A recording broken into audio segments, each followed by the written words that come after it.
You're watching Incidentia Brief, where we break down cybersecurity so it actually makes sense. Today's topic is the data broker industry, the legal, largely invisible market that buys and sells your personal information. This isn't a privacy abstraction. It's a documented supply chain that runs from lawful data collection straight into fraud, breaches, and even national security risk.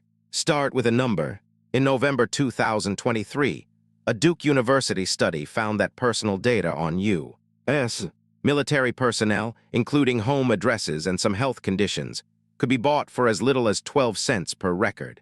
Not stolen, purchased legally on the open market. Officials, including Senator Ron Wyden, warned that this kind of data could enable blackmail, stalking, or foreign intelligence targeting of service members. So how does information this sensitive end up for sale at pocket change prices? To answer that, we need to understand the machine behind it. The Federal Trade Commission defines data brokers as companies that collect your personal information from public and non-public sources, then resell or share it for marketing, identity verification, and fraud detection. The catch, they generally never interact with you directly. You are the product, and you never signed up. In a 2014 report, the FTC studied 9 brokers. According to that report, they collectively held billions of data elements on nearly every American. One broker reportedly held around 700 billion data elements, and another was said to add roughly 3 billion new data points every month. These figures come from that study and haven't been independently updated. And it's not just raw data. Brokers blend actual records with inferred data. The FTC report described sensitive marketing categories and health inferences, reportedly including things like pregnancy or diabetes. As FTC Chairwoman Edith Ramirez put it in 2014, these companies often know as much, or even more, about us than our family and friends. How big is this business? Estimates vary and should be treated as analyst projections, not hard facts. Grand View Research put the 2024 global market near $278 billion. Market, us estimated closer to $323 billion. Either way, we're talking about a multi-hundred-billion-dollar industry built quietly on personal information. Now let's climb the harm ladder, because the danger isn't theoretical. It escalates rung by rung through cases that are already confirmed. First rung fraud. In 2021, Epsilon Data Management agreed to pay $150 million to resolve Justice Department charges. Epsilon admitted its targeted marketing unit sold consumer data to fraudulent and deceptive mail schemes between 2008 and 2017, affecting more than 30 million people and disproportionately harming the elderly. Second rung, surveillance-grade location tracking. In January 2024, the FTC reached its first settlement over sensitive location data, barring X-Mode, later OutLogic, from selling it. The complaint alleged X-Mode ingested over 10 billion location points daily and reportedly had no policy to strip sensitive locations until May 2023. Then it got worse. In January 2025, the FTC barred Gravy Analytics and its subsidiary Vental from selling sensitive location data, alleging tracking to health locations, places of worship, and military bases without verifiable consent. That same month, a hacker posted a massive trove of Gravy's records. The company appeared to be hit by Russian cybercriminals demanding ransom. That's the pattern that should worry every security team. A broker's aggregated database isn't just a privacy concern.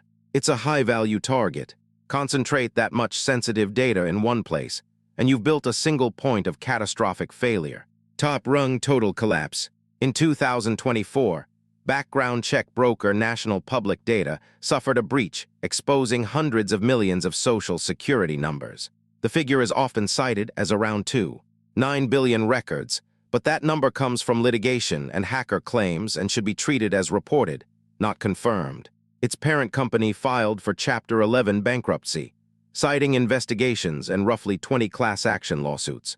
Reports suggest that bankruptcy petition was later dismissed and that a payout to victims is unlikely.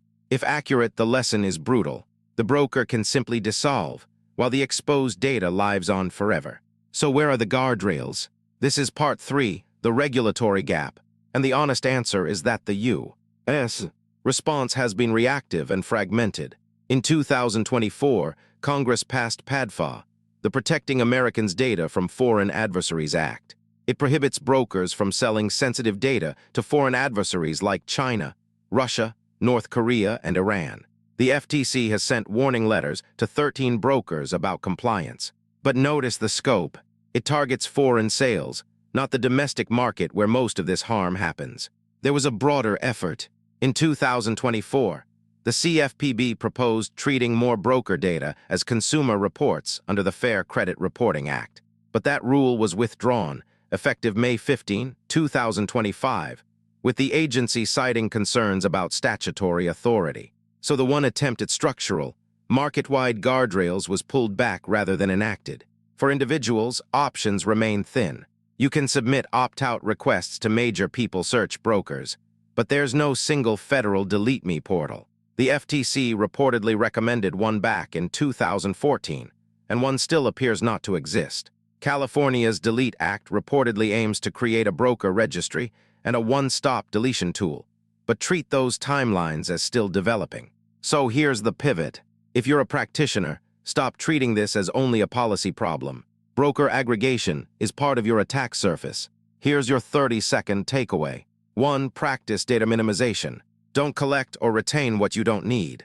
2. Run due diligence on your vendors and third-party data sources. Know where their data comes from. 3. Use exposure monitoring to see what's already out there about your organization and your people. And 4. Assume broker databases will eventually leak and plan as if they already have. The data broker trade is legal, lucrative, and lightly governed. The harms are documented, the regulation is retreating, and the responsibility is landing on you. Understand the machine, and you can defend against it. Thanks for watching Incidentia Brief. If this was useful, subscribe, and we'll break down the next one.